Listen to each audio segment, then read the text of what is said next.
This is exactly right.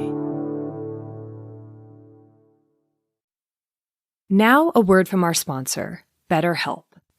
Do you ever feel like you get stuck focusing on a problem instead of the solution?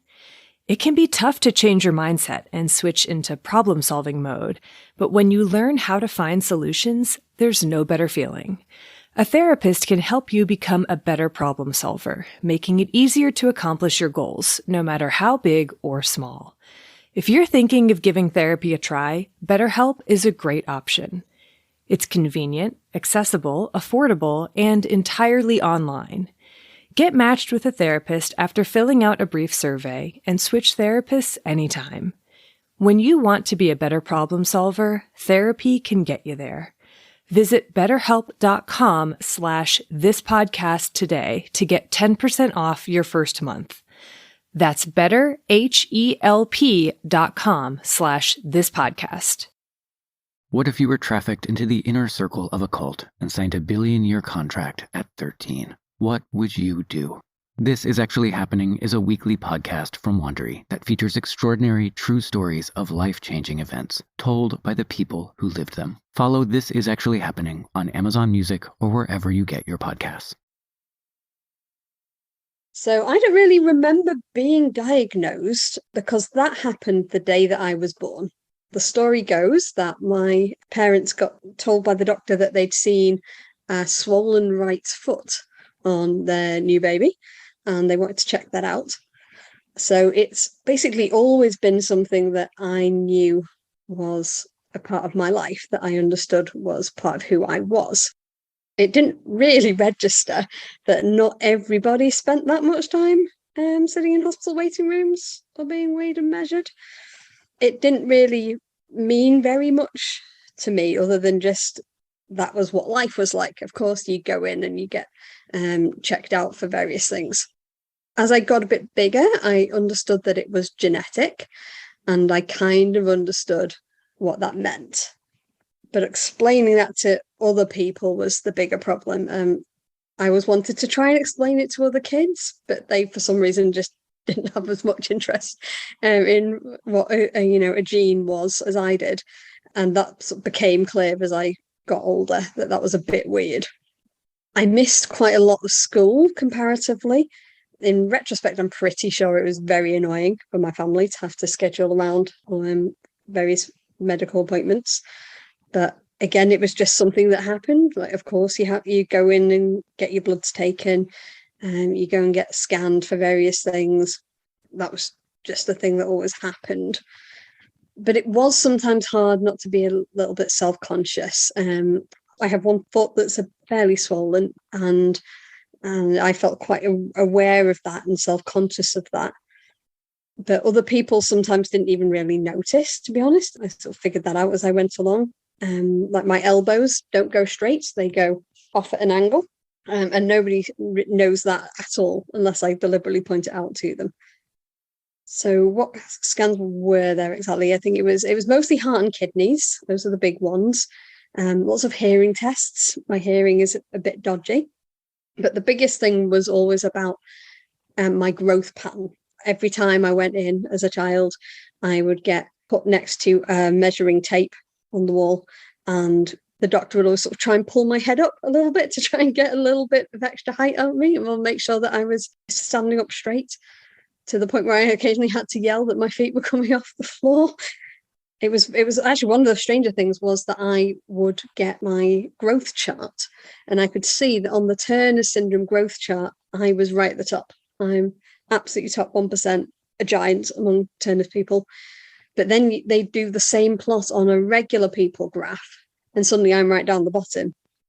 I understood from that very early that my comparisons of looking around the Turner syndrome clinic waiting room, where I'm very tall and almost everybody is shorter than me, was very strange.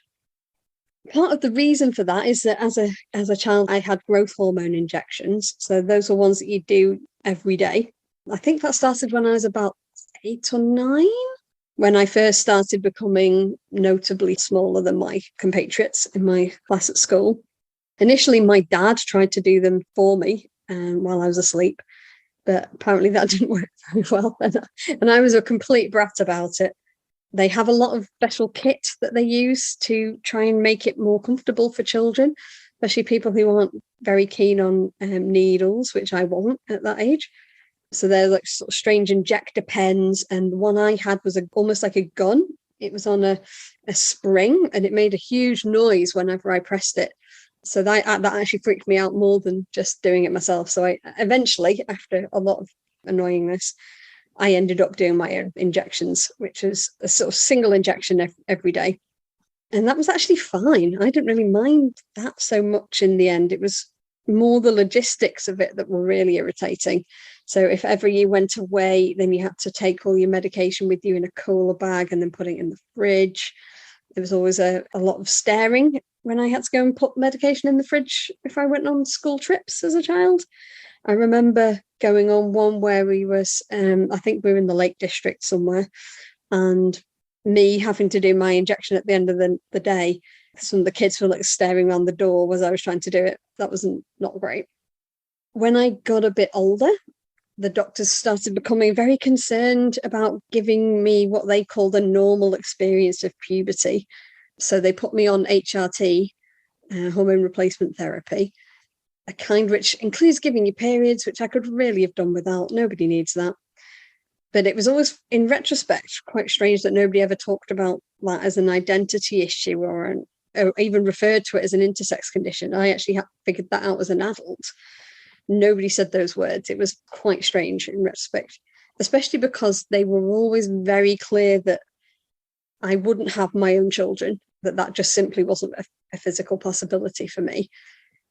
And you would have thought that there would be a little bit more about that, but apparently not. Then again, I guess it affects so many different potential things that it's quite difficult to explain that to children. And I do now as an adult really appreciate that.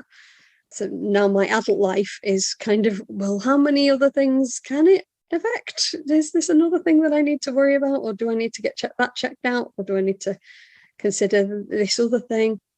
So currently I get scans of my heart and my kidneys regularly, but also bone scans because along with the lack of natural estrogen is problems with your bone density.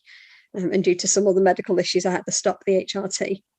I just recently had a bit of a concern that my parathyroid gland wasn't working right, although apparently it's actually fine because I didn't know what a parathyroid gland was until then.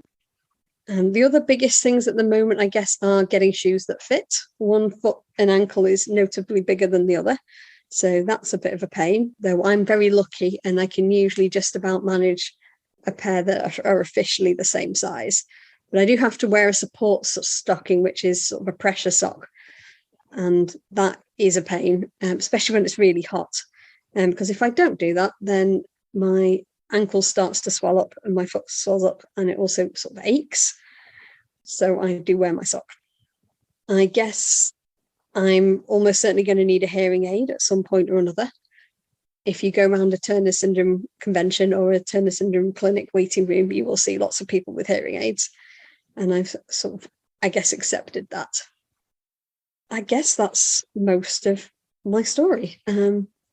It's a strange one to think that your life is a story, because it really is absolutely everything to do with who I am and how I live.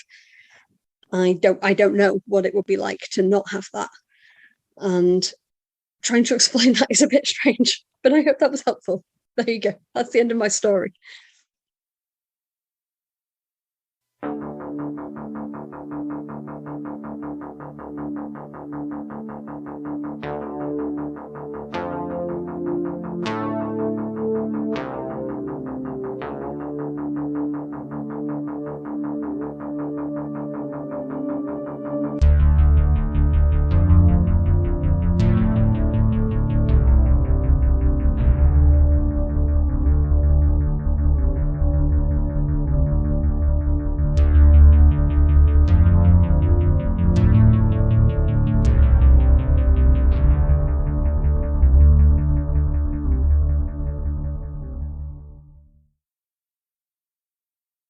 Thank you so much, Katie, for taking the time to chat and for sharing your story with us and with everyone.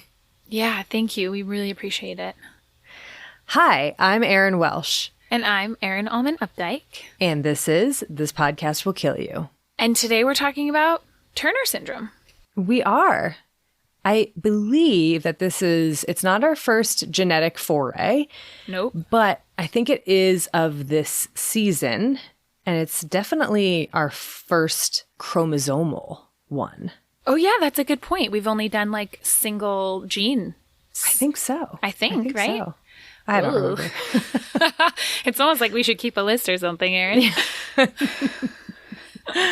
Yeah, this is going to be a very interesting one. I don't know really anything at all about the biology, and so I can't wait to ask you 1,000 genetics questions. Oh, gosh. I can't wait to be like, I don't know the answer, but I'll try. So maybe before we do that, I think it's quarantine time. I think it is. Well, what are we drinking this week? We're drinking nothing but Nettie. And I love that I don't actually know what that means yet because I know it's about a researcher, but I haven't gotten to hear about her yet. Well, you will definitely get to hear about her. We named our drink after Nettie Stevens, who was not as involved in Turner syndrome research, but was involved in uncovering what the X and Y chromosomes do. Ooh. And also, she just, like, her story is so interesting and so inspirational. And so we just kind of wanted to pay tribute to Nettie. Love it. Mm-hmm. And what is in Nothing But Nettie? In Nothing But Nettie is gin, basil, some lemon, and cucumber. It's like very refreshing and delicious. I love it. It sounds phenom. We'll post the full recipe for Nothing But Nettie as well as our non-alcoholic Placebo-Rita on our website, thispodcastwillkillyou.com, and all of our social media channels. We sure will. On our website, you can find a whole lot of stuff. We're not going to go through everything again. But I also just want to say real quick, because we've not been mentioning it, that we are always happy to receive firsthand. So if you are interested in sharing one of your stories on the podcast, please reach out to us, preferably either through the contact form on our website or by emailing us directly at thispodcastwillkillyou@gmail.com. Well, Erin, should we get started on the biology of Turner syndrome? Let's do it right after this break. There's nothing like the feeling of starting a book and not wanting to put it down. But with a busy schedule, it can be hard to dedicate all that time to reading. That's why Audible is so great. It offers the enjoyment of reading while also allowing you to multitask. Audible has an incredible selection of audiobooks across every genre. As an Audible member, you can choose one title a month to keep from their entire catalog. All Audible members get access to a growing selection of audiobooks, Audible originals, and podcasts, and more are added every month. I love listening to Audible while I'm running or while I'm gardening. It helps me get stuff done while also entertaining me. Let Audible help you discover new ways to laugh, be inspired, or be entertained. New members can try it free for 30 days. Visit audible.com/thispodcast or text this podcast to 500-500. That's audible.com/thispodcast or text this podcast to 500-500 to try Audible free for 30 days. Audible.com/thispodcast. I'm Paul Holes. I'm Kate Winkler-Dawson. And we're thrilled to announce our brand new podcast on Exactly Right, Buried Bones. As a journalist, I've spent the last 25 years writing about true crime. And as a retired cold case investigator, I've worked on some of America's most complicated cases and solved them. On Buried Bones, we'll be using our individual expertise to examine historical true crime cases through a 21st century lens. It's a study of the human psyche and a reflection of just how far we've come. Each week, I present Paul with one of history's most compelling true crimes. And I weigh in using modern forensic techniques to bring new insights to old mysteries. Buried Bones is out now on Exactly Right, with new episodes every Wednesday. Follow Buried Bones wherever you get your podcasts. Listen to new episodes of Buried Bones 1 week early on Amazon Music or early and ad-free by subscribing to Wondery Plus in the Wondery app.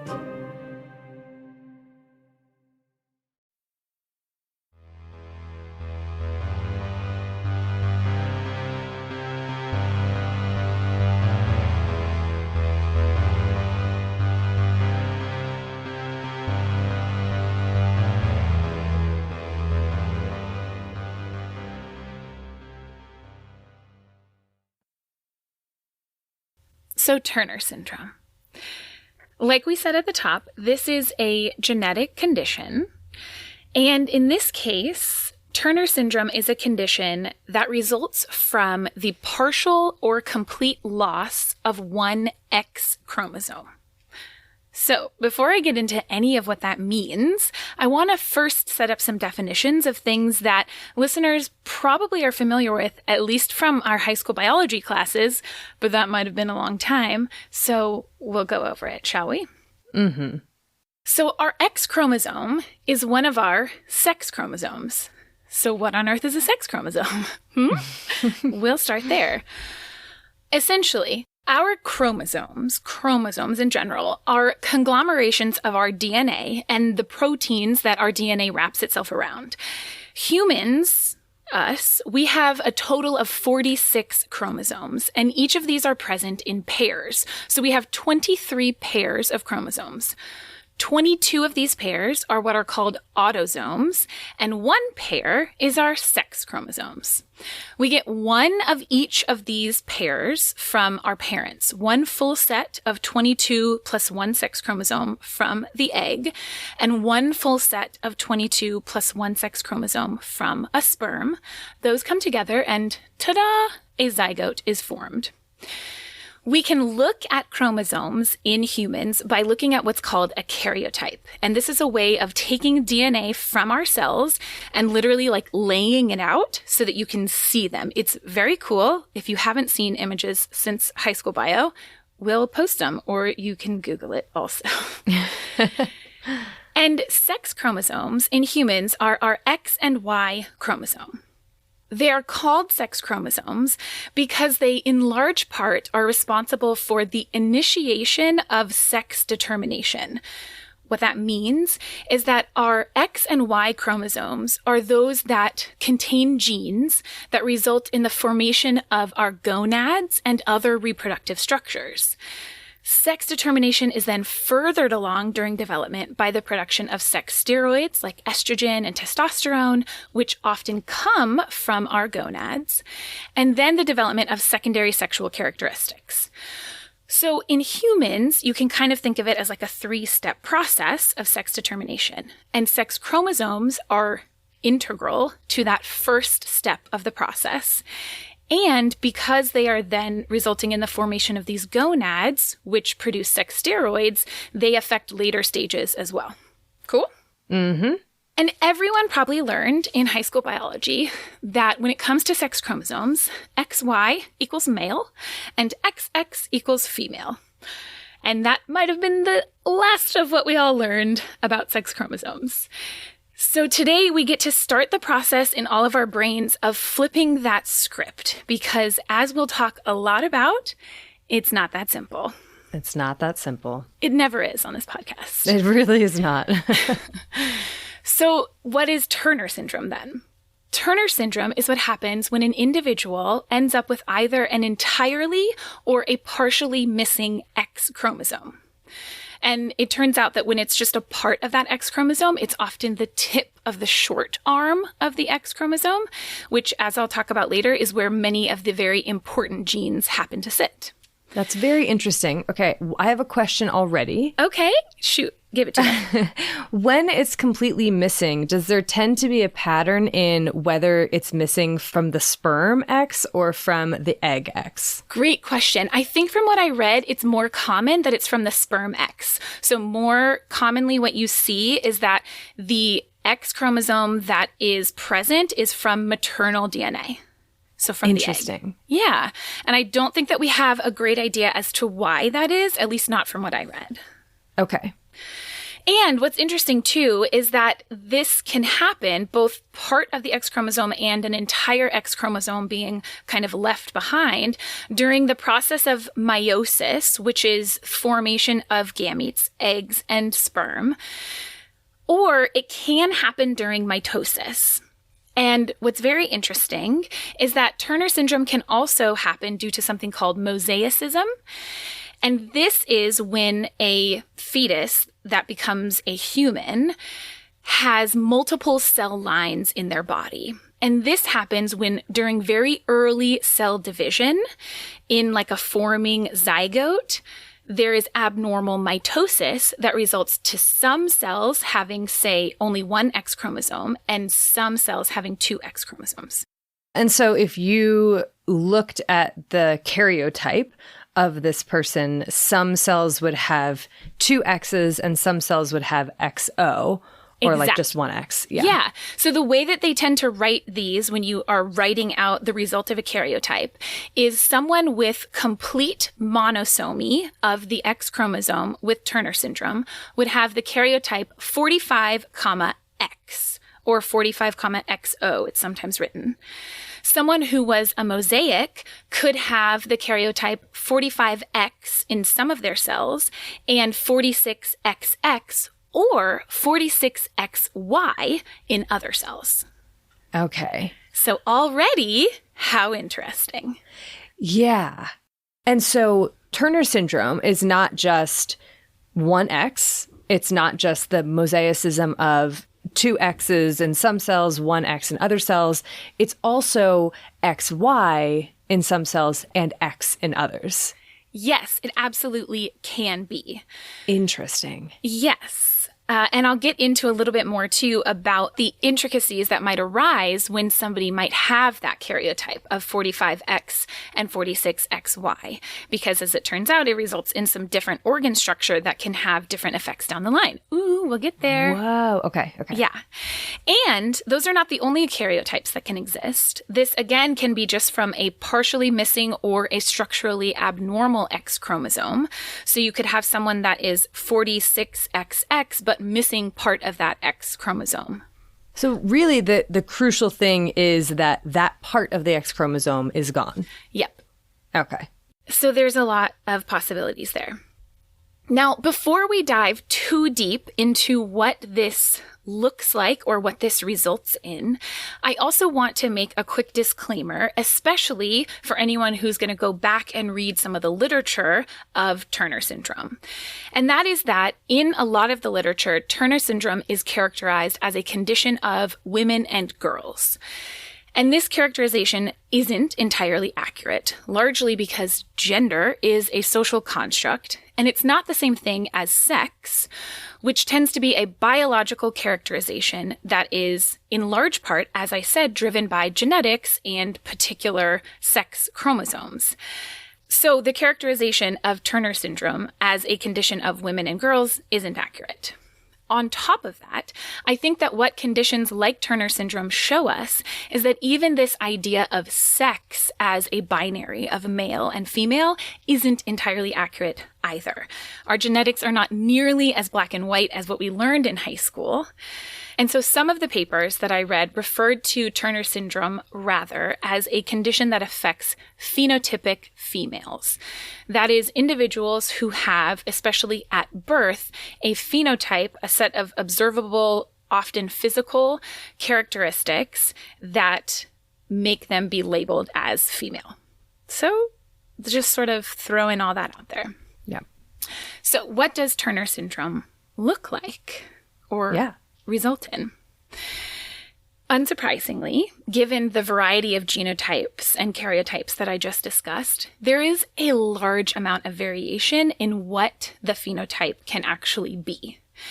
And what that means is that there's also a lot of variation in what the downstream effects or potential medical conditions that might come along with Turner syndrome are.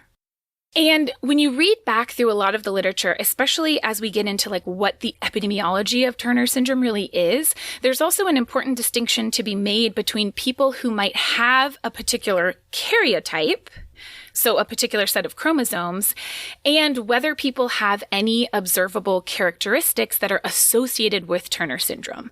So in more modern definitions, you have to have both the karyotype, where you are missing part or all of an X chromosome in at least some proportion of your cells, as well as a couple in particular of characteristics that go along with Turner syndrome to actually meet the definition of Turner syndrome.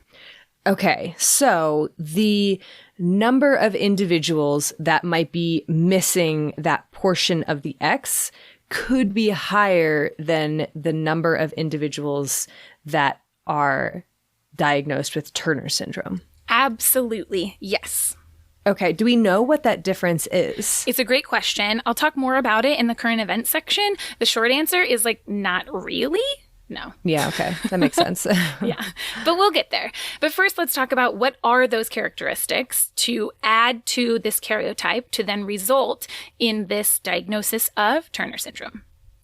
The two main things that we see are short stature and gonadal insufficiency. So that means generally what's called primary amenorrhea, so not ever starting menses, or sometimes initiation of menses that then over a couple of years stops and results in what's called secondary amenorrhea, so no longer having periods after just a couple years.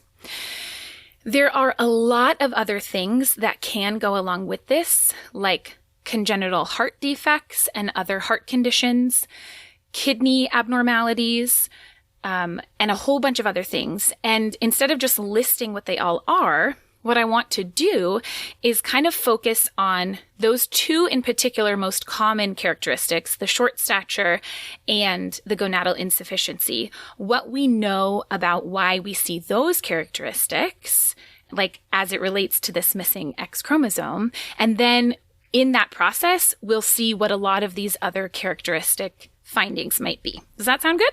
Mm-hmm. Yeah. Okay. Spoiler, we don't have all the answers to this, by a long shot.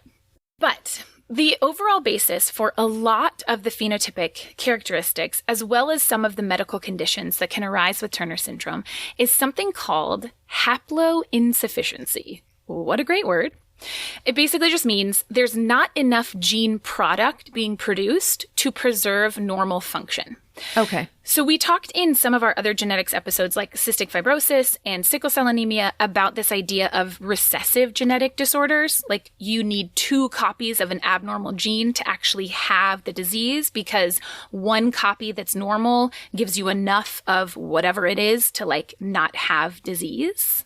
So this is it's that same idea, except kind of different because it's a whole chromosome. And it's the same thing, but kind of different. I feel it's a decent enough analogy.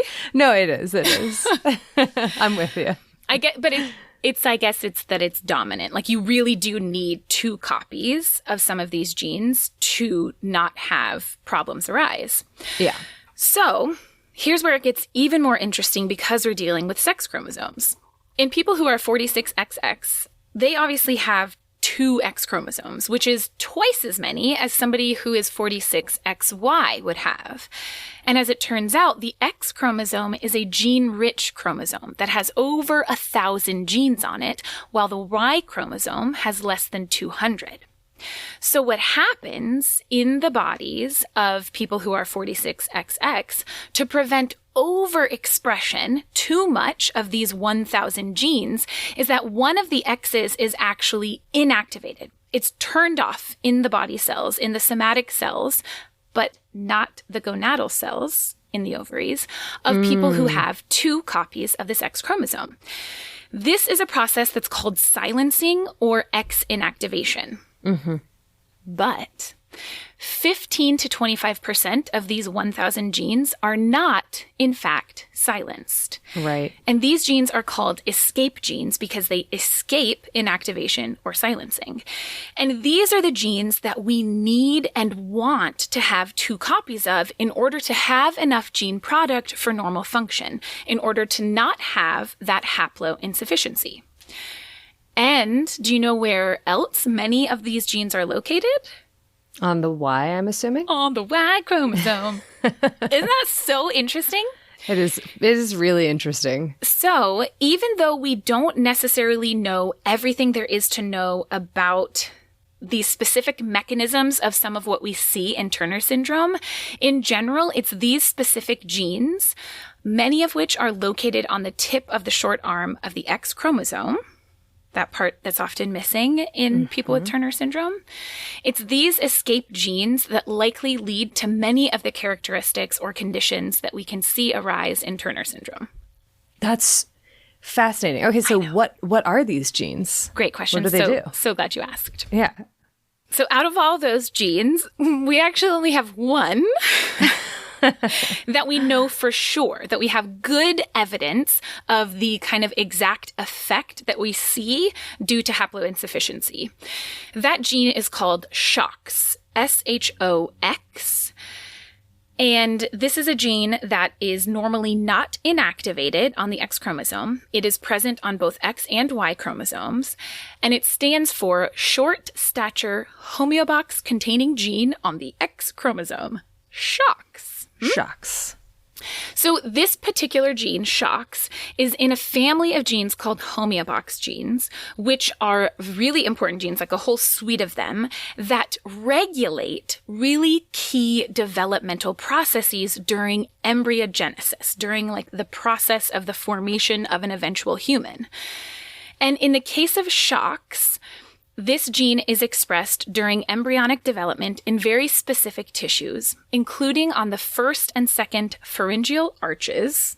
Who cares what that is? But what those structures develop into in the fetus are the maxilla, which is the top part of your jaw, and the mandible, which is the bottom part of your jaw, as well as parts of your inner and outer and middle ear. It also is involved in muscles that are involved in chewing and hearing. This gene is involved in your soft palate and a whole host of other skeletal areas, like in the legs, in the hands. So this is a big deal gene. And decreased expression of this one gene out of hundreds that are likely involved in particular is the most strongly and convincingly correlated with some of the characteristics that are often seen in Turner syndrome. So we can talk about what some of those are. Yeah. They are things like developmental changes to the inner, middle, or outer ears that can lead to things like having ears that are low set, so lower on the cranium than is typical. Which can lead to things like chronic ear infections, especially in childhood. Very commonly, either that process or other variability in the structure of the ear leads to some degree of hearing loss in people with Turner syndrome, which can manifest in a lot of different ways. It's usually not complete deafness, but varying degrees of different forms of hearing loss, interestingly. We also sometimes see things like scoliosis as well as osteoporosis, though that one is multifactorial. And that's because of some of the effects of SHOX on the development of the skeleton, as well as other variations in the growth of the feet or the ankles or the hands, many of which can be seen in Turner syndrome. It's so much. There are so many things. I know. There is also something that can be seen quite commonly in developing fetuses that have Turner syndrome on ultrasound that's called a cystic hygroma. This is a collection of lymphatic fluid that often forms on the back of the neck and forms into this cyst. This process is likely due not only to SHOX, but to potentially multiple genes that are related to lymphatic drainage. But in many cases, this cyst that's seen during fetal development resolves and can leave behind a more webbed-shaped neck. Okay. So that's a feature that's associated with Turner syndrome. It can also lead to a small mandible, so a slightly underdeveloped lower jaw, or a narrow palate on the roof of the mouth, which can sometimes lead to dental problems later in life. But probably the biggest and one of the singular defining features of Turner syndrome that has been very strongly shown to be associated with insufficiency of this gene in particular is the short stature that we often see. In general, people with Turner syndrome reach average adult heights that are about 20 centimeters shorter than average when compared, I should say, to people who are 46XX of their same ethnicity or race. Okay. And while there is obviously a very huge range of like full adult height, individuals with Turner syndrome often also show decreased growth trajectories, both during fetal development as well as early childhood. So they can kind of fall off what we call their growth curves. But height, of course, is something that is multifactorial. It's not determined by this one specific gene. So the other reason that people with Turner syndrome often don't attain as great of a height as would be predicted, like especially by their parental heights, is because of a lack of a pubertal growth spurt. Why do we see the lack of a pubertal growth spurt? Well, that's because of the effects of Turner syndrome on gonadal function. So let's get into that, shall we? Yeah, I'm excited about this. Me too. I love talking about gonads. So in the ovaries, X chromosomes are not turned off entirely. It's only in our somatic cells. It's not just certain genes in the ovaries. It's the entirety of the X chromosome. Both of them are supposed to remain active. So if someone has part or all of their X chromosome missing, even if it's only in the gonads, such as, for example, in the case of a mosaicism, then there's going to be haplo insufficiency of genes involved in the function of the ovaries. We don't know in particular necessarily which genes these are because could be any of them. But what this leads to is the loss of oocytes or eggs in the ovaries at a much more rapid pace than is typical. And this in turn leads to changes in hormone secretion, specifically our sex steroids, because our ovaries are what is secreting those hormones that then talk to our brain, which secretes more hormones to talk to various parts of our body to grow, especially during puberty, and also to do things like grow breasts, grow adult hair patterns, armpits, genitals, etc., and eventually begin ovulation and then menstruation in the case of ovaries. So we first of all don't see this pubertal growth spurt. And most often we also don't see menarche or the beginning of menstruation. Okay, so what about people who have a Y chromosome? How does this picture differ, or how is it the same? Great question. So it can get fairly complicated because there's a lot of potential ways that karyotype can present where people might have part or all of a Y chromosome. But what can often happen, especially if someone is a mosaic that is, say, 45X in some of their cells and 46XY in other cells, often will not form true ovaries, but will rather form testes that then remain in the abdominal cavity rather than ending up in a scrotum, because there generally is no scrotum. There is phenotypically female genitals. Okay, gotcha. And one of the big risk factors with this in particular is that when testicles remain in the abdomen, they're at higher risk of developing into certain types of gonadal cancers. Why is that? I think it in part has to do with temperature differences, but I'll be honest, I don't fully know. It's very interesting. Okay, yeah. And that's true across the board if testes are retained in the abdomen. It's not specific to Turner syndrome. Okay. Yeah. Huh. All right. But in all of these cases, when it comes to gonadal insufficiency, whether we're talking about ovaries that are not fully developed or we're talking about testes that might be retained or some combination thereof, because that's also possible, one big potential consequence of this is infertility. And so then the need for assisted reproductive technologies if somebody decides that they want to try and get pregnant later on. What would that consist of? Usually IVF and possibly with donor oocytes. It all just depends on what an individual's phenotype is and how much ovarian reserve they have, if any. Okay, gotcha. Yeah. And I do want to emphasize that this is a condition that has a very wide spectrum of phenotype. So some people, about a third of people with Turner syndrome, do initiate menstruation spontaneously. But the majority of them do then enter this secondary amenorrhea at a much more rapid rate than is typical for menopause. Okay. I have a question about the proportions of different karyotypes. So, like, in terms of Turner syndrome and people with Turner syndrome, what proportion of them are 45X? What proportion of them are, have some mosaicism? What proportion of them have a Y chromosome? What does that breakdown look like? Love that you asked. In general, most papers that I read estimate 45 to 50% of people with Turner syndrome are 45X, that's their karyotype.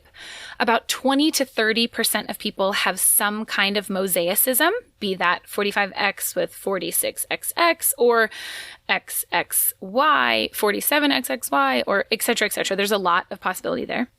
And then the rest have some other type of structural abnormality of one of those X chromosomes. Okay. So huge variation. Yeah. But wait, Erin, there's more. Now, another very medically important condition that can arise as a result of Turner syndrome, and I'll just preface saying we do not understand the exact gene underpinnings here, are a variety of congenital heart defects. And this can really range. One of the most common is what's called a bicuspid aortic valve. This is the valve between your left ventricle and your aorta. And like all of your valves in your heart are pretty important, but this one's like very important. Okay. And it typically has 3 leaflets, but in a bicuspid valve, there's only 2. That means that these 2 leaflets are under a lot more stress, and that can lead to stiffness of these valves and then eventually insufficiency of this valve. Okay. Another condition that's even a little scarier is aortic root dilation, which means the root, the first part of the aorta as it comes off of the heart. And as a reminder for all listeners, your aorta is what carries your blood to literally all the rest of your body. When this gets enlarged, and this enlargement makes it weaker.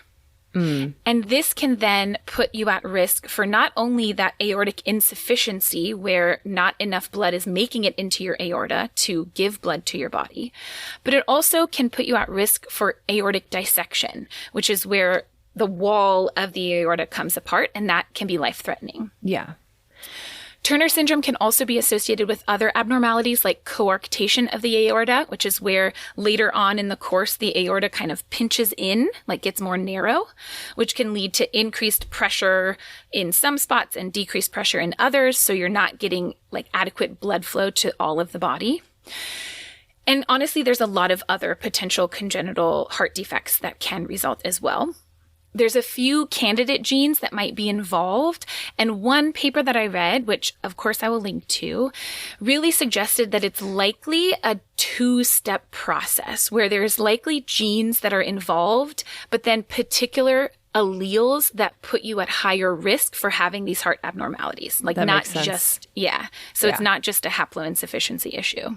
But yes, there's a lot of possibilities in terms of what the anomalies that we see in the heart can be. And so we don't have exact answers as to the cause. And that is true when it comes to a number of other phenotypic characteristics or medical conditions that can be seen in people with Turner syndrome.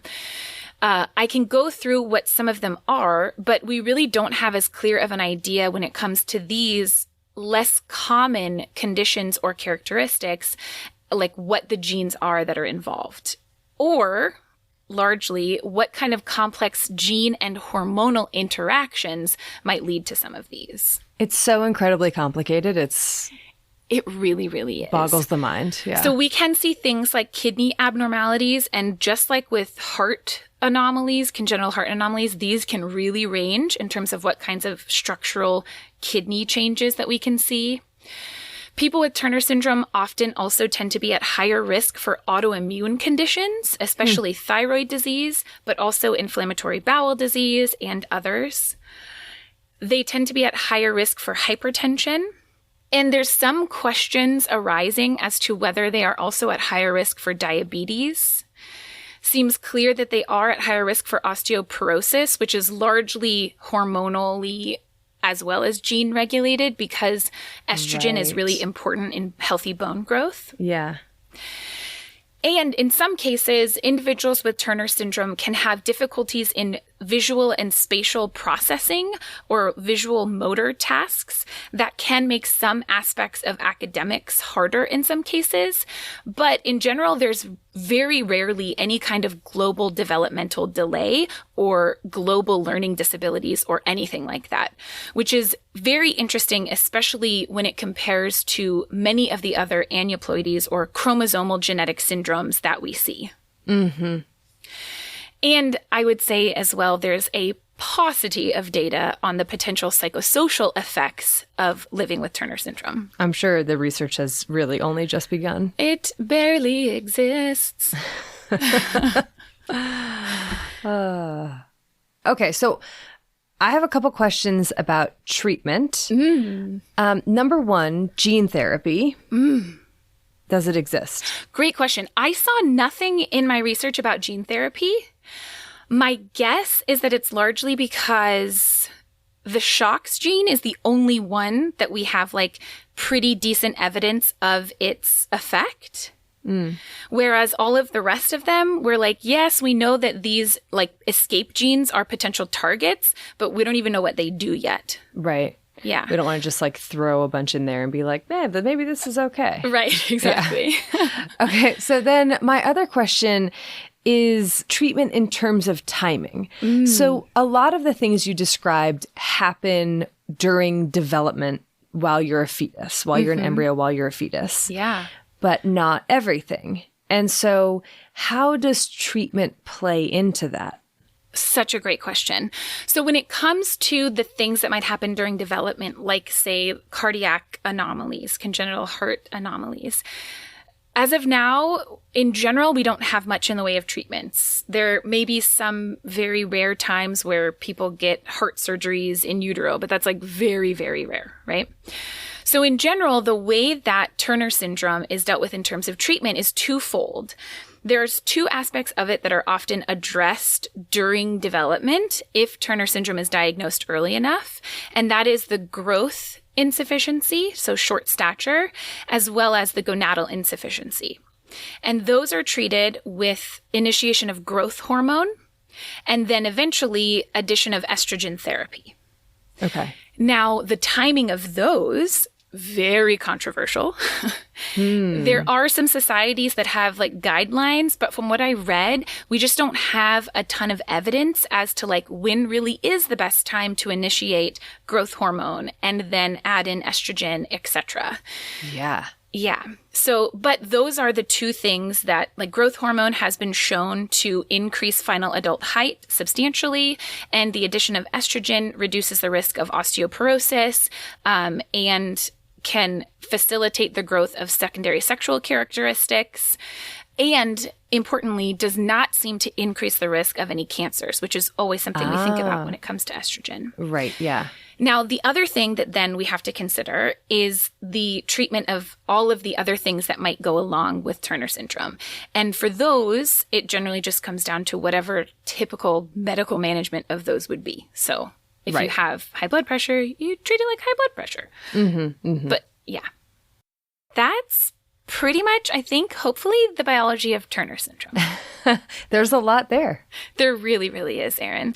So I gotta know, how did we find out about this? Like, how did we figure out that this was a condition when it can have such varied appearance? And then how did we figure out, like, what we know about it? Good questions. Good questions. I will do my best right after this break.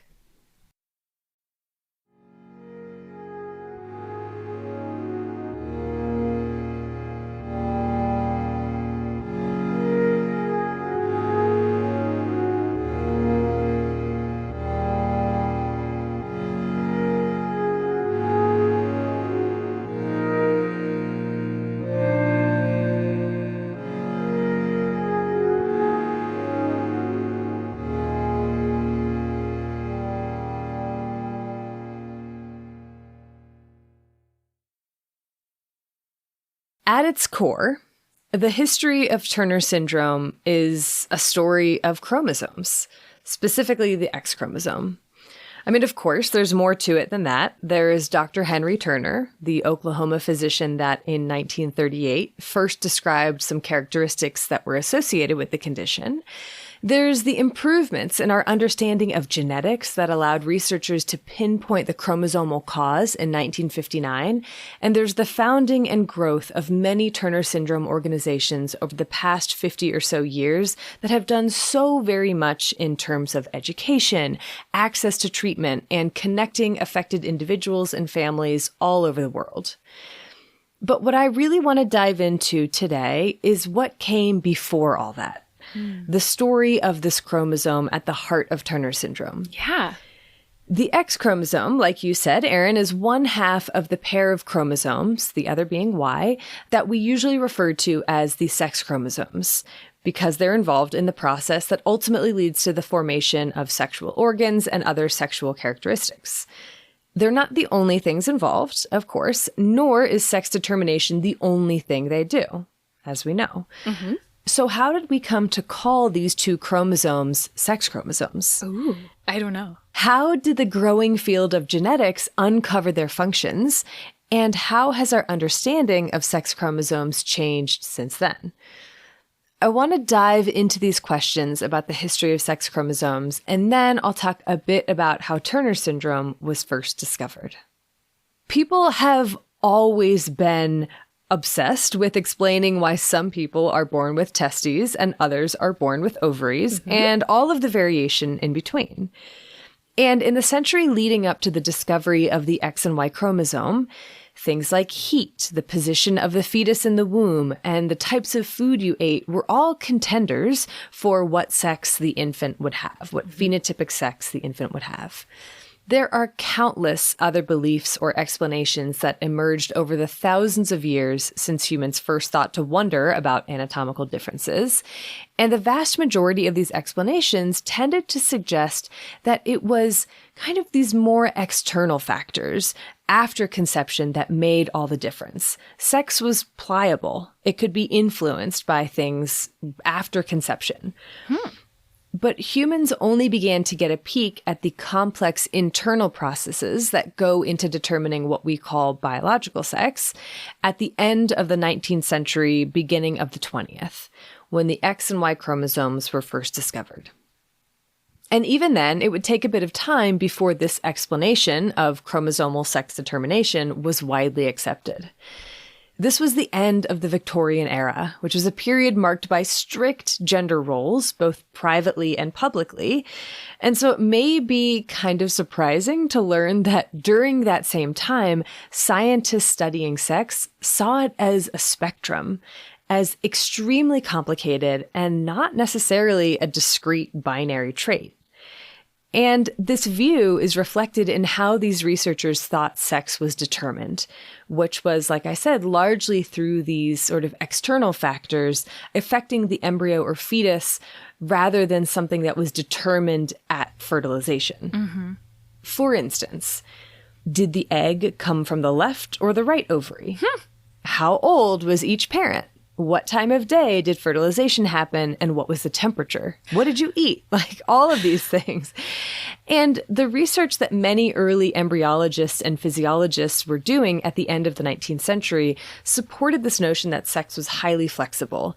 Sex ratios of certain insects varied under certain environmental conditions, and studies of sex hormones in birds and rodents showed that sex or sex characteristics could be modified after fertilization occurred. I love talking about sex in other animals. I know. I think that we need to devote an episode to that somehow. Oh, it would be so fun. It would be so fun. And this idea that sex was a plastic, changeable trait influenced by both the internal and external environments led to the, quote, metabolic theory of sex, put forth by Patrick Geddes and J. Arthur Thompson in their 1889 book, The Evolution of Sex. Essentially, the idea was that females of a species should have a higher metabolic rate due to the increased demands of producing large gametes, eggs, while males of a species would have lower metabolic demands because their gametes, sperm, weren't as energetically costly to produce. And this fed into the concept that during times of scarcity, more males would be produced, while during times of plenty, more females would be. And that actually is, at least in part, what seems to happen in some species. I think insect species. Not what happens in humans necessarily, as far as I think we have learned at this point in 2022. But the metabolic theory of sex predominated for a few decades, from around when it was introduced in 1889 or so until the 1920s. What ended up dethroning it? Chromosomes. Ooh. Before we get into the how and why of when chromosomes were recognized to be major players in sex determination, let's take a step back to get some broader context in what was going on in the world of genetics or evolutionary biology at this time. And this is fun because I don't think, I've done a whole lot of context setting for germ theory and antibiotics and all the infectious disease stuff we cover, but I don't think I've really done it as much for evolution. I don't think so. Yeah. Okay. Well, let's do it. If it's a repeat, apologies and hope it's okay. If it's a repeat, we don't remember, so no one else does either. Yeah. Good. So as we know, the 19th century was a tremendous time of change and progress in really all fields of science. We've talked on this podcast in depth about things like physics, about things like the revolution that was germ theory. Microscopes and medical measuring devices were changing the way that we saw both health and disease, and natural historians were traveling all over the world and returning home to fill the halls and basements of museums and their own private collections with specimens from every continent. One of these natural historians, by the name of Charles Darwin, came back with more than just an outrageous number of plants and animals. He also brought back with him an idea that would change the way we looked not just at ourselves, but at all life on Earth. His idea, which took him a few years to write up and publish, was the theory of evolution by natural selection. The individuals of a species that are more fit for their environment are more likely to survive and reproduce, and their offspring will inherit those traits that made their parents more fit. In this way, species change over time in relation to their environment, all components of it. As you probably already know, this idea met with a lot of resistance when it was first introduced, with critics calling it sacrilegious or just bad science. But over the next few decades, research uncovered more and more evidence in support of Darwin's idea, and many scientists turned towards working out the details of how evolution actually happened, rather than trying to disprove it. And one of the key questions that remained about the process of evolution was how the information got passed from parent to offspring. What was the information actually made of, and where was it located? Fortunately, microscope technology could step up to provide some tentative answers. I love this. Just the intersection, the combining of these different fields. Love it. So while Darwin was looking across eons of change, other researchers were a bit more microscopically focused, literally. Around the same time that Darwin was writing and rewriting and editing and stressing out about On the Origin of Species, which was published in 1859, another biological theory was gaining traction, the cell theory, which basically stated that the basis of all life is cells. All living things are composed of cells. Cells are the basic units of all living tissue, and all cells come from pre-existing cells. Of course, people had observed cells and used that name since around 1665, when Robert Hooke first used that word to describe the little boxes he saw in a piece of magnified cork, since they reminded him of the rooms that monks stayed in, called cellula. Oh my goodness. So that's where cell comes from. Yeah. I don't think I ever knew that. But over the next 200 years or so, microscope technology had advanced to the point where people could not only look at cells in a tremendous variety of organisms and tissues, but also within cells themselves. identifying different components, making inferences about their functions, and observing the variety of processes involved in day-to-day cellular activities. Processes including cellular division via mitosis or meiosis. Dun, dun, dun, dun. Researchers observed that the cells produced via meiosis were germ cells, so these sperm and eggs, and they were different from those produced during mitosis. And I'll get into that in a second. And in the 1890s, German physiologist August Weismann integrated Darwin's theory of evolution with cell theory, proposing that the recombination of the germ cells was how information from each parent was passed down to their offspring, and that the recombination process introduced the variation that would allow for natural selection to act, because there has to be variation for natural selection to act. Oh my goodness. It's beautiful. It's so beautiful. But still the question remained, where is that information stored? Mm-hmm. Experiments in the 1880s demonstrated that it had to be in the nucleus, but in what form? How is it packaged? Chromosomes seemed a likely contender. Okay. While early cell biologists were hunched over their microscopes, watching these cells go through this beautiful dance of division, one in particular, German cytologist Walter Flemming, noticed something happening in the nucleus. He wrote that he observed the separation and copying of, quote, threads in the nucleus during division. 10 years later, those threads would be designated chromosomes by Heinrich Waldeyer because they stained so easily. You could visualize them very well with staining. Wait, why does that mean chromosome? Chromo. Oh, chromo. Yeah. Wow, I never got that. I never thought about it. Yeah. Me neither. Okay, so chromosomes got the name because they were so easily stained. I love it. And it turns out that mitosis and meiosis acted differently on these chromosomes. Mm-hmm.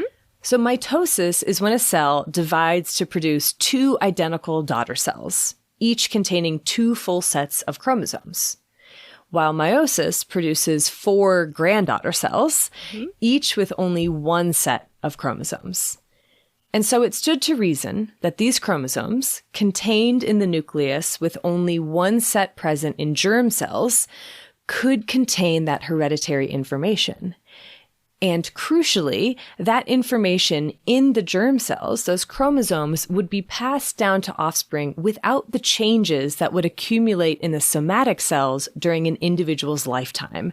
Oh. Basically making it an actual evolution as we know it, rather than this Lamarckian, passing down acquired traits during a lifetime type of a thing. Oh, yeah. Okay. Yeah. Okay. So it took some time for the role of chromosomes in genetics to be fully embraced, but in the meantime, plenty of researchers had turned their efforts to learning more about these mysterious threads and the things they do, including, possibly, sex determination. Dun, dun, dun. We're finally here. We come full circle. I haven't even mentioned Turner syndrome in this yet, and it's still going to be a while. But it's so good, though. Okay. In 1891, a researcher named Hermann Henking observed a strange extra chromosome, ? In the sperm of the fire wasp. At least he thought it was a chromosome. He also thought it could be a, quote, peculiar chromatin element, or the, quote, X element. Ooh. Mm-hmm. People debated what this X element might do, but generally the consensus was dismissal. It was a degenerate, was the word they used, chromosome that was at the end of its evolutionary history and had little to no function. Huh. And for a few years, that was the end of it. Until around 1902, when a PhD student at the University of Kansas named Clarence McClung found a, quote, peculiar nuclear element that he ended up calling the accessory chromosome in the sperm of some locusts. He commented on the similarity between what he found and what Henking had found and suggested that this was not some crumbling chromosome at the end of its life, but rather a fully functional chromosome that played a role in determining sex, since he observed its presence in some sperm but its absence in others. Quote, A careful consideration will suggest that nothing but sexual characters thus divide the members of a species into two well-defined groups, and we are logically forced to the conclusion that the peculiar chromosome has some bearing upon this arrangement. Huh. Interesting. At the time, this was a very bold claim. Chromosomes were generally thought to be the heritable units in the germ cells, and that each one was probably responsible for some traits, but the metabolic theory of sex, where sex was more pliable and could be changed after fertilization, that still predominated. McClung himself didn't really pursue the idea any further, but other researchers certainly did. Two, in particular, would be instrumental in demonstrating that these accessory chromosomes played a role in sex determination. And it seems like it's only recently, really, that one has gotten the credit she deserves. The same year that McClung published his hypothesis, 1902, Nettie M. Stevens, who was at Bryn Mawr College, and Edmund Wilson at Columbia University both began examining this accessory X chromosome, mostly using insects. I feel like insects were always being used. They're fascinating. There's just such variation. Yeah. Plus, they're so easy to raise. Yeah. Histories of the X chromosome or sex determination by chromosomes often credit Wilson or even Thomas Hunt Morgan, who was also at Bryn Mawr with Stevens, with making the connection between X and sex, while Nettie Stevens is included often as a footnote, or maybe worse, as just providing supporting evidence of Wilson's claims. But closer examination of the timeline of events shows that Stevens should not only be recognized for being the first to demonstrate chromosomal sex determination, but also for her many other important contributions to the field of genetics, such as, discovering the Y chromosome. Kind of a big deal. Kind of a big deal. I think Nettie Stevens' story is fascinating, and so I just want to talk a bit about it before getting back to this history of discovery. I love it. Can't wait. Nettie Stevens was born in Vermont in 1861 and went to school to become a teacher, which is what she did for a number of years. Somewhere along the way, though, she became fascinated with biology, and so she saved up money from her teaching jobs to go to Stanford University. Wow. She was 35 when she enrolled and 38 when she graduated with her bachelor's. I love her already. I know. I mean, I'm 35. The thought of going back to school, it's difficult. Mm-hmm. Like, it's really hard to get that motivation and that, So it's amazing. I imagine in the 1800s, it would not have been easy either. No, exactly. That's what is so, it's unbelievable. The next year, she got her master's, also at Stanford, and then went on to Bryn Mawr for her PhD, which she got at the age of 41. Wow. It is so inspirational. Mm-hmm. So it was, like 1902 when that happened. Wow. At Bryn Mawr, first as a PhD student, during which she published 9 papers, by the way. And then as a researcher, Stevens became fascinated by the fields of embryology, genetics, and cytology. Her postdoctoral fellowship allowed her to pursue independent research at Bryn Mawr while not having to teach. Wow. And it was during that fellowship that she did the bulk of her groundbreaking work on sex chromosomes. Okay. Let me read to you part of the concluding paragraph of her 1905 paper where she presented her findings about the common mealworm and sex determination by chromosomes. Quote, "Since the somatic cells of the female contain 20 large chromosomes, while those of the male contain 19 large ones and 1 small one, this seems to be a clear case of sex determination.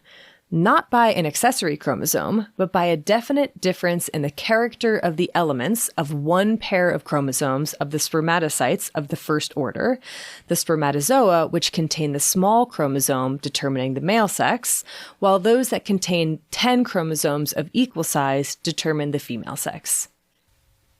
Right out. Just boom. Done. Yep. So that was very strong supporting evidence. Mm-hmm. And around the same time, Edmund Wilson, also published results that mirrored the findings of Stevens, But his conclusions about sex determination by chromosomes were undoubtedly influenced by her work. So one paper I went through, traced the footnotes and the revision process of the paper and how the things that he changed after her paper came out. It's just all this stuff. And so, oh, how interesting. It's really, this paper was great. Yeah.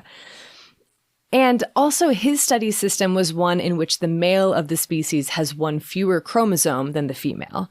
And so initially he was thinking it was more about dose rather than dominant recessive characteristics. Interesting. Yeah. And not to mention that even in that paper, he said, yeah, chromosomes probably play a role in sex, but it's more about metabolism. Yeah. I mean, ultimately, the question of who gets priority for a certain discovery is always a bit of a sticky one. And maybe it's more important not to say, this person is first. No, this person is first. But to take a closer look at why there's discrepancy or why one person is given credit over the other. And I think it's safe to say that in Nettie Stevens' case, her gender played a role. Mm-hmm. Despite her incredible accomplishments, she was never given a faculty position.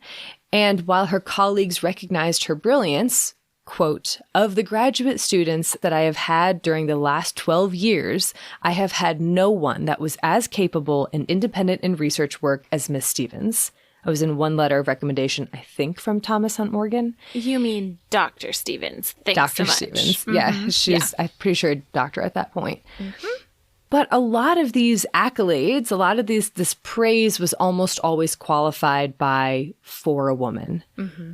Quote, I consider her not only the best of the women investigators, but one whose work will hold its own with that of any of the men of the same degree of advancement.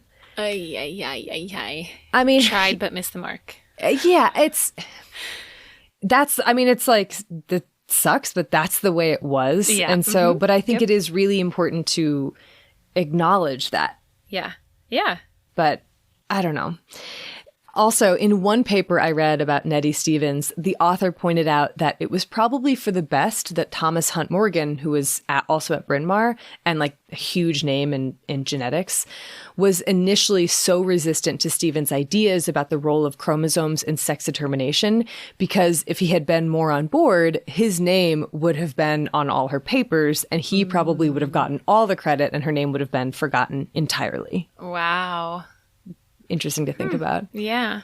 Well, and then I think there's the trend that happens where if someone is very highly accomplished in a number of different fields, they tend to be given credit for things, even if they maybe didn't play the biggest role in it. So in any case, I just wanted to spend a bit of time on this brilliant scientist who made so many incredible accomplishments in the field of genetics in such a short amount of time and during a time when so many things were working against her.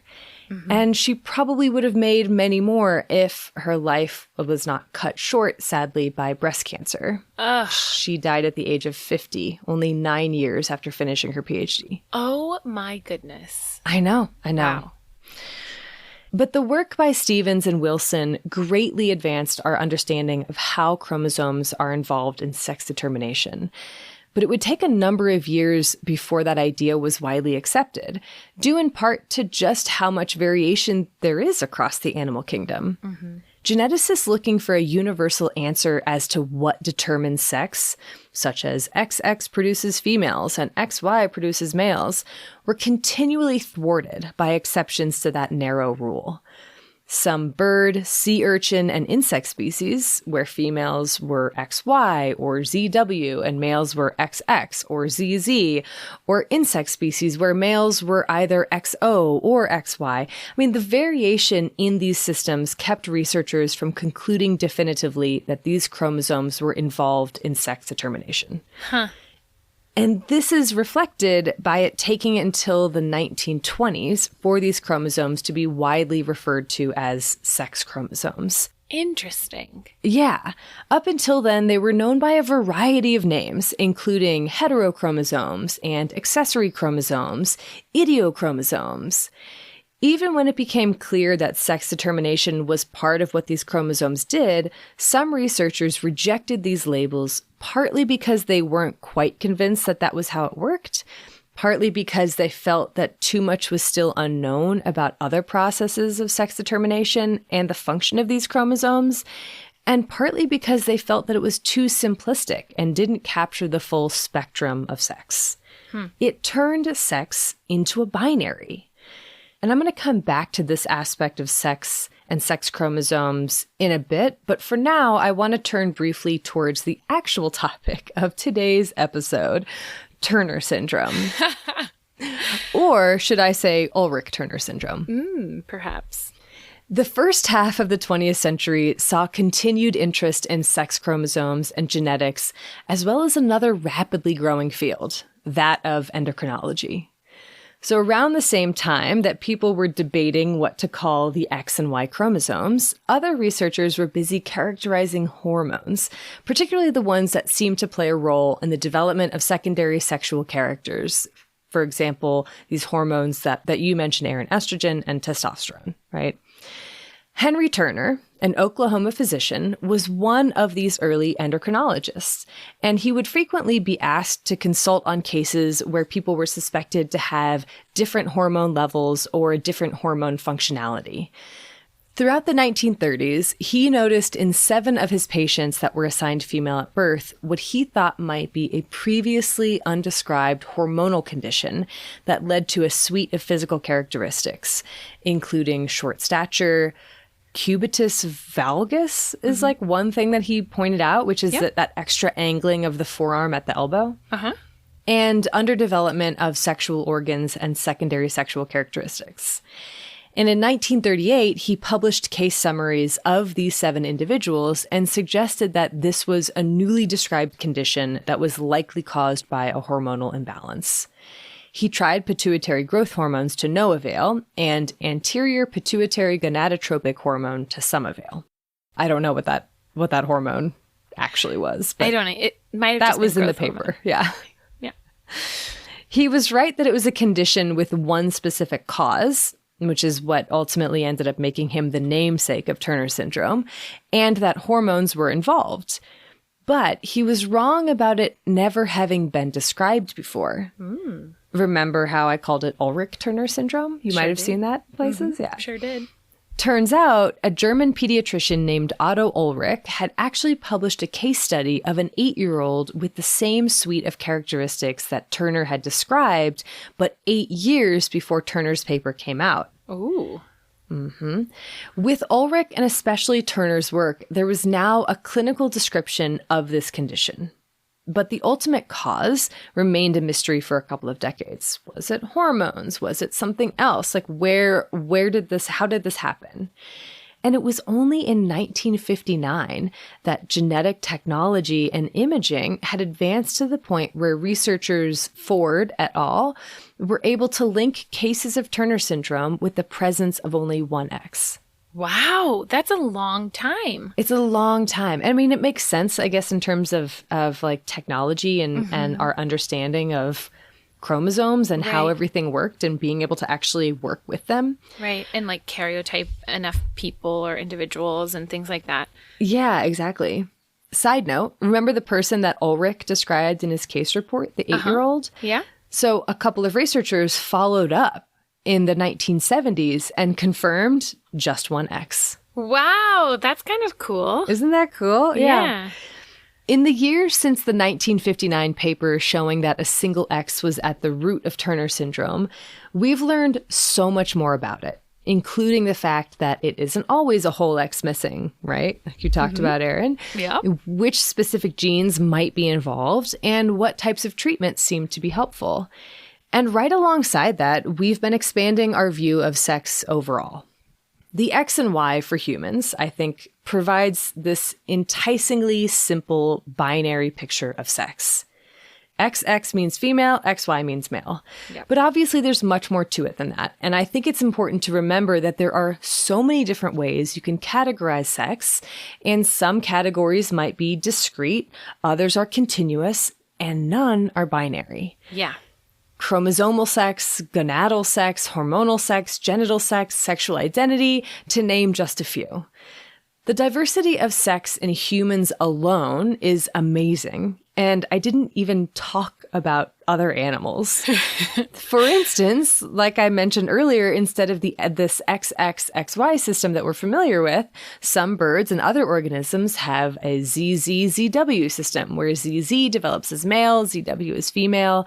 There are also systems that don't just use this master switch on the distinct chromosome, like the SRY on the Y chromosome to kick off the sex determination process, but also use genes on autosomes, the non-sex chromosomes that are involved in this process. Well, and then there's so many animals too that can switch sex during their lifetime, like well after development. Like what? Well, and for some, like environmental factors play a huge role. Temperature, stuff like that. It's like it's not ridiculous. Like the metabolic theory of sex works. It's just is there an overarching theory of sex and how sex determination works? I don't think there is. Yeah. Does there need to be? Isn't that sort of the beauty of it all? But it's fascinating. I mean, there's like, I am going to link to some papers because don't you want to know more about species that have lost the Y chromosome entirely or those that have evolved to have another type of X? Yep. Read about the African pygmy mouse with the XYW system. What? I know. The variety in this it's beautiful. It's breathtaking. And I'll link to a few papers on our website that go into these examples so you can read more and get hyped also about the diversity of sex. I especially recommend Moore and Roberts from 2013, titled Polygenic Sex Determination. It's a really well-written, accessible, fascinating paper. And there's so much more that we could talk about in terms of sex and sex chromosomes, but I have to stop somewhere because otherwise I will never stop ever.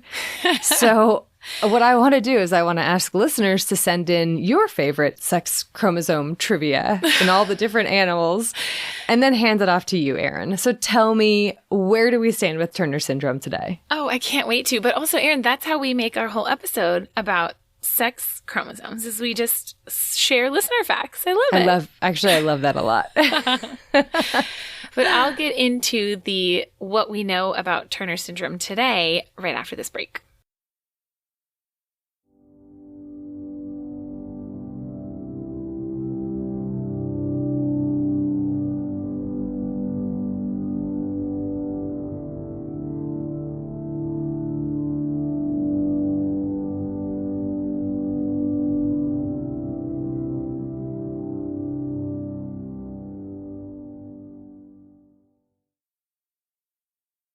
Most of the papers that I read cited relatively similar statistics, which is interesting, especially in the context, as we'll learn, that, like, we don't know. These are estimates. We never know. We never know. That's the theme of this section. But in general, the estimate is about 1 in 2,000 phenotypically female live births result in Turner syndrome. Another way to enumerate that, although it's looking at the literature a little bit more problematic, is that about 50 to 60 of every 100,000 adult, the literature says adult women, have Turner syndrome. Okay. Right? So rare, but not that rare, really. It's like one of the most common, if not the most common, of sex chromosome anomalies, right? Absolutely, 100% yes. Okay. Now, we don't have information on what the variation is globally in different populations in different regions, largely because we just don't have data for most of the world to be able to say, like, these regions have higher or lower incidence of Turner syndrome. Mm-hmm. But what's interesting about Turner syndrome is looking at the time frame of diagnoses, I think, because there are 3 main peaks of when people are diagnosed. It can be diagnosed prenatally via genetic testing, amniocentesis, things like that.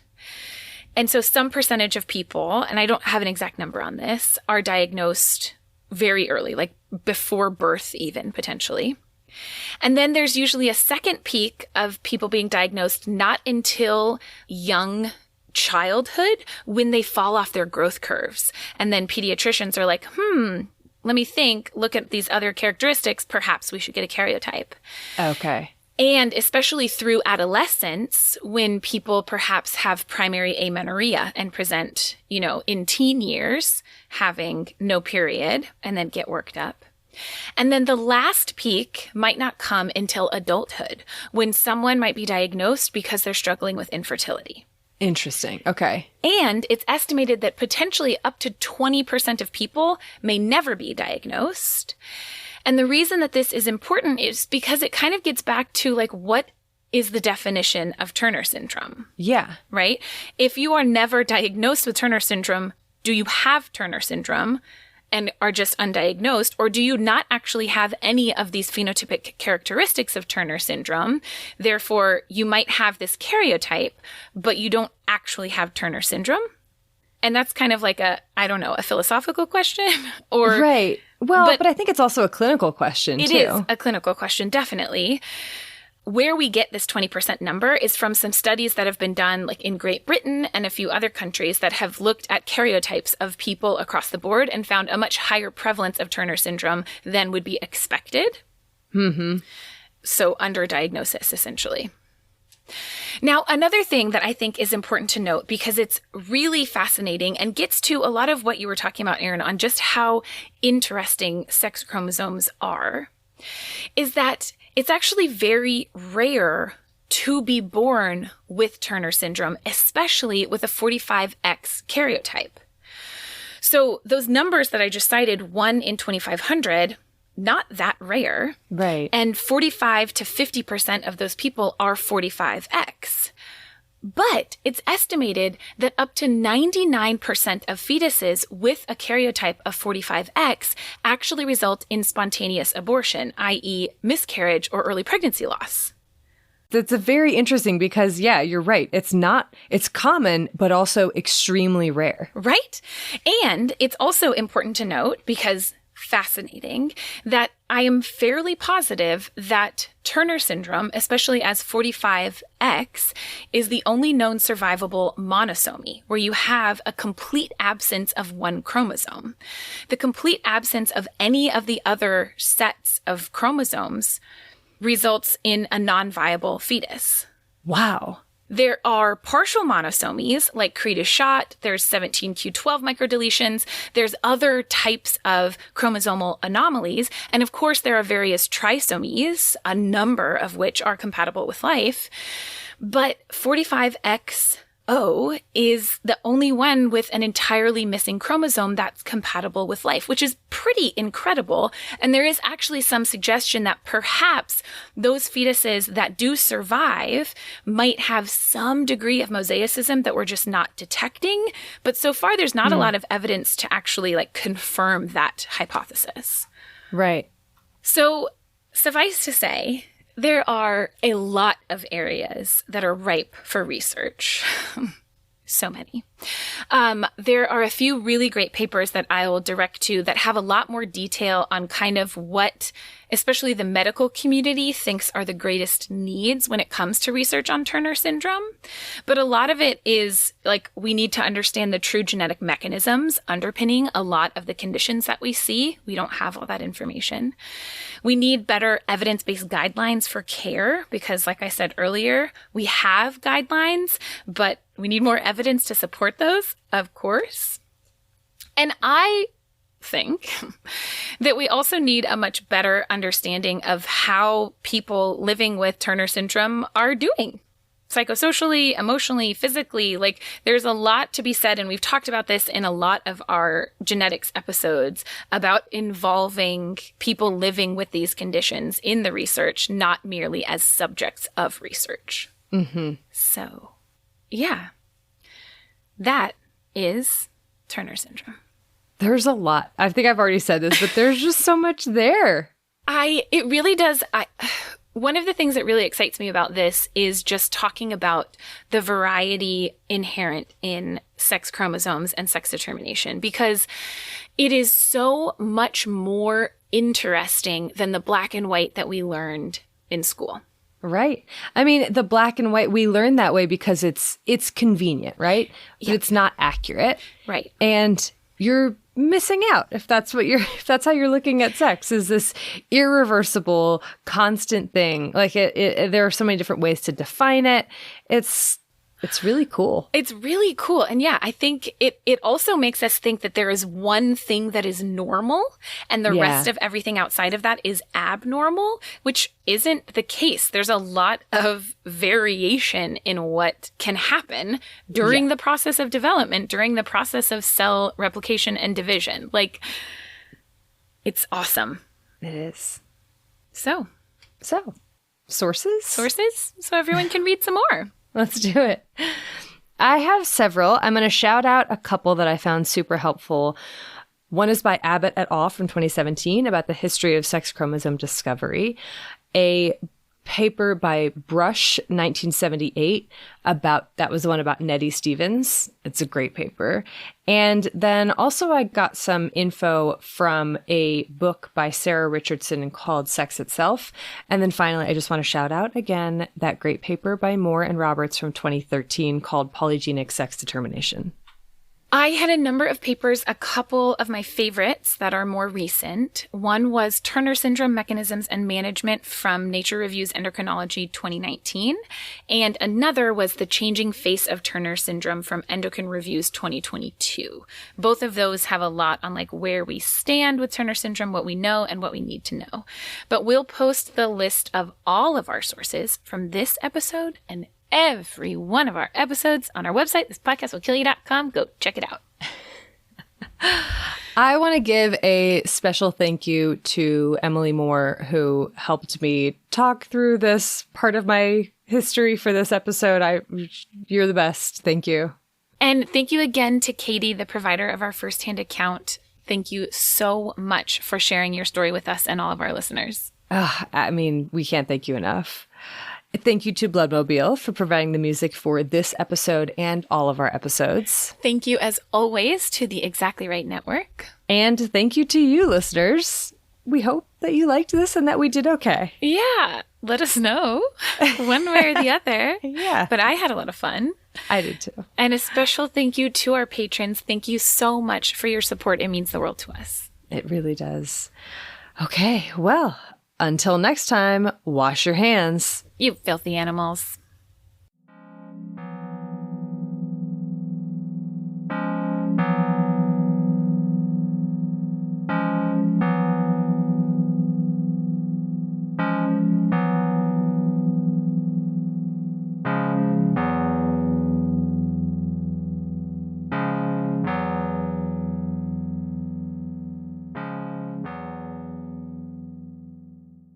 Listen, follow, leave us a review on Amazon Music, Apple Podcasts, or wherever you get your podcasts. And don't forget, you can listen to new episodes 1 week early on Amazon Music or early and ad-free by subscribing to Wondery Plus in the Wondery app. You can support This Podcast Will Kill You by filling out a survey at Wondery.com/survey.